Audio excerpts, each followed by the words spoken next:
Hello there, class, and welcome to the Acids and Bases lecture.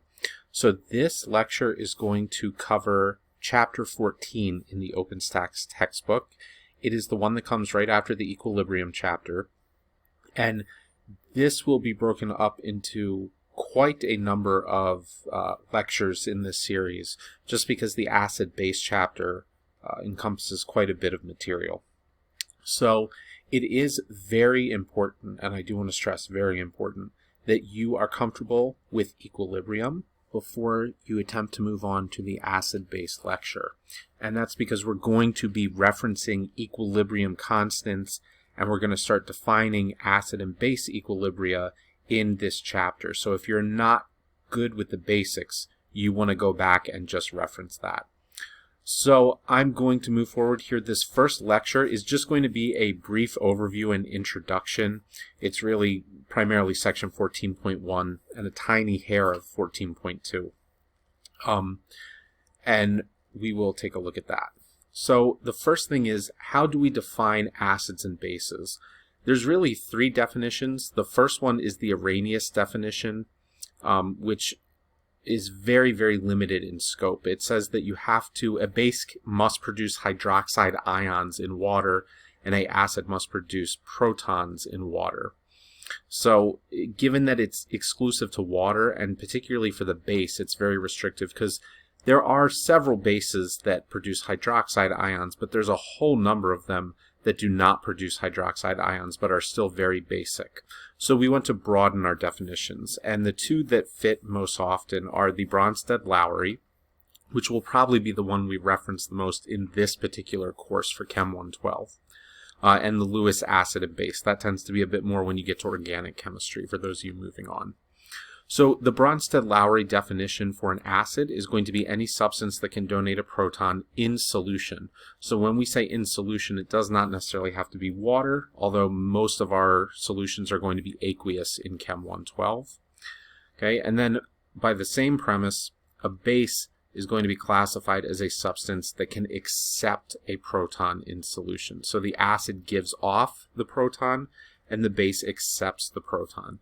Now keep in mind, when we use the term proton, we're talking about H+, so we also know proton is referring to the positively charged particle in the nucleus of an atom, and if we consider a hydrogen atom, a hydrogen has one proton and one electron, and when we strip it away of its electron, it becomes H+, there's no electrons left, and there is only a proton left for the hydrogen atom, and so by its very definition, it is a proton, and that's why you'll hear the term proton referenced in relation to H+. So you may hear me use those terms interchangeably, but that's where that's coming from. Okay. So the Lewis acid and base, I'm going to mention it here. We'll probably talk about it a little more in this course, but it's not going to be as heavily promoted. It's by far the most advanced definition, and the one that we tend to stick to as we go on to higher chemistry. So for the Lewis acid and base, a Lewis acid is a compound that can accept electrons, while a Lewis base must donate electrons. So the reason that this is such a popular definition is it becomes even wider than the Bronsted-Lowry theory, because you can have things that don't involve transfer of H+, whether it's giving or receiving, and you can now classify essentially any compound as an acid or base, because whenever a reaction is running, there has to be a movement of electrons. We call it a mechanism in organic chemistry, and when you have these electrons moving around, if something is donating the electrons in the situation for the reaction, it's going to be a base. And then if it's an acid, it will be accepting the electrons. Okay, so we're going to talk about acid-base reactions a lot in this chapter, so we want to get the basics down. Right? Every acid that reacts is going to produce what is known as a conjugate base, and vice versa is true. So any base that reacts will create a conjugate acid. This is a very important point, the second bullet on the slide here. The stronger an acid is, the weaker its conjugate base must be by definition. So when we think about a strong acid is by definition, going to be something that dissociates completely in solution. So therefore, it would make sense that whatever it leaves behind, its conjugate base, is not going to be able to pick up protons very readily because they would just dissociate again if it's a strong acid. Okay, so if an acid is strong, then the conjugate base it leaves behind must be weak. If an acid is weak, then the conjugate base that it leaves behind must be strong. Okay, this again is going to tie back in. It's extremely important in organic chemistry and understanding the reactivity of certain species of molecules. Okay, so we can see an example here. We've got HCl, hydrochloric acid, is going to react with ammonia, and ammonia is considered a base. So you can track the conjugate pair here, and we'll have exercises like this in class where you have a reaction and then you have to track the conjugate pair and identify the conjugates. So HCl, very strong acid, its conjugate pair, Cl minus, would be a very weak base.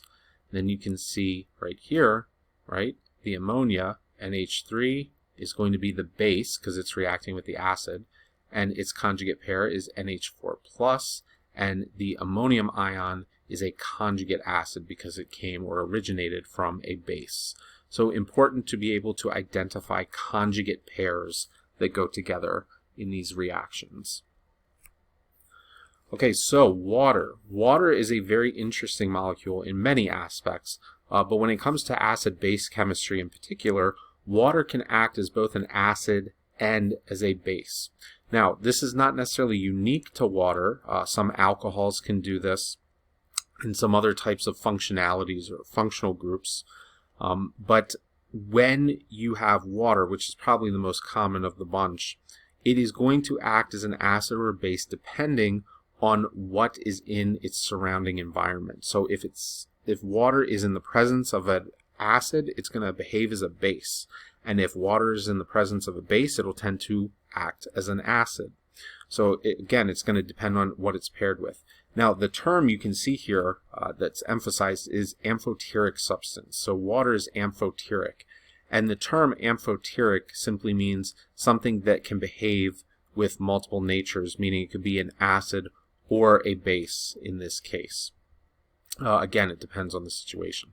So you can see highlighted in red here, when it behaves as an acid, H2O is going to be present with NH3, aqueous. So ammonia is a base. That's going to create the conjugate ammonium acid, right? And then we'll also have a hydroxide base. So think about this. Hydroxide is considered a strong base. Its conjugate, water, must be a weak acid. And we know that to be true. Water is not a strong acid by any means. In fact, true water, pure water, is supposed to be at exactly a pH of 7 and is not really considered acidic whatsoever. So it is a very weak acid when it is put into the correct situation, but it's not going to behave as a very aggressive acid, such as HCl or H2SO4. Okay, and then as a base, we have water. Here's a strong acid, HCl, right? And it goes to H3O+, and the Cl minus, right? Now, I have these examples here. The top one you could consider to be an equilibrium, and even though there's an equilibrium sign here, this really should probably go to completion in one direction because all of it's going to ionize when it's HCl. Okay, so now we're going to talk about what's known as autoionization. So autoionization is the automatic ionizing of water molecules as they're sitting around. Okay, so water in general is considered a poor electrolyte. A lot of people actually fail to understand this because they assume if you run an electrical current through water, it generates a lot of electricity.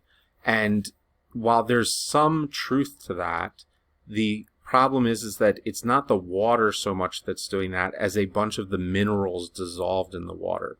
So you get a lot of your ions, your cations and your anions. Think of if you put a little bit of salt into water, sodium chloride, it dissipates and it becomes sodium chloride, and you get the Na and the Cl as those ions, and that's what's actually going to carry a current far more than just pure water does. So it's a poor electrolyte. Now, poor electrolytes are not going to dissociate except for a very small amount, to a small degree. So the equilibrium for the auto-ionization of water is going to be shown as two water molecules, where one water molecule takes an H plus from another, and we end up with H3O plus, that's known as the hydronium ion, and OH minus, that's known as the hydroxide ion. Now, many times in general chemistry, we're going to use H3O plus and H plus interchangeably. They both represent an acidic proton. One represents an acidic proton that's latched onto water, which it almost always will when water's around if it's in solution. And the other, hydroxide, obviously represents the hydroxide ion. Okay? So with water, we can set up an equilibrium constant. Now liquids, because water is a liquid here, we can see with the state of matter, liquids are removed along with solids from equilibrium expressions. But we can still express this because of the ionized products being aqueous. So we actually have a special term for the water ionization equilibrium, and that is Kw. So we know Kc at this point, and we also know Kp when we're doing gases with pressure. Kw is the equilibrium constant for water. And we're going to have Ka for acids and Kb for bases as we move on a couple lectures from now. Right, now Kw is H3O plus and OH minus, so it's just the products. Again, there's no reactants on the bottom because water drops out.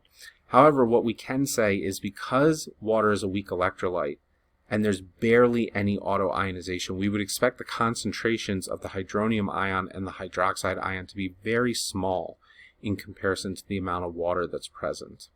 And because of that, if these are very small concentrations, we expect a very small number for Kw. And at 25 degrees Celsius, it turns out that Kw under regular conditions should be 1.0 times 10 to the minus 14th. Now this number is not a special coincidence because when we start talking about the pH scale, okay, it goes up to 14. And under regular pure water at 25 degrees Celsius conditions, each of these will be 1.0 times 10 to the negative 7th. So the hydronium ion would be 1.0 times 10 to the negative 7th, and the hydroxide ion would be 1.0 times 10 to the negative 7th. So you put them together and you get to the negative 14th. And that is because at a pH of 7, okay, and we have to talk about what pH means. pH is really the H content, the hydronium content, and it is placed into a logarithmic transformation. So that's getting slightly ahead of ourselves. We're going to talk about that in the next lecture. Okay, but that's what pH is. So water, we always say pure water under regular conditions would have a pH of 7. Well, that comes from the fact that there is, okay, a 1.0 times 10 to the minus 7th concentration here, and when you logarithmically transform that, it ends up at a pH of 7. And there's such a thing as POH, and that is also 7 for water, because your OH concentration, if you take the POH and logarithmically transform this, you'd also get 7, okay, with 14 being the total scale for the pH scale. So that pretty much covers the basics as far as conjugates, some basic definitions, water being able to act as an acid or a base. Up next, we will have pH and POH, as we were starting to lead into there at the end of the lecture. We're going to look at how to calculate pH and POH, and we will definitely do some practice problems once we've shown the calculations and the equations that we need to use. You will definitely want your scientific calculator handy as we continue to move through this chapter. So hopefully this was a good beginner's overview. Look for the next lecture soon, and I will post the pH and POH lecture. I hope everybody has a good rest of the evening.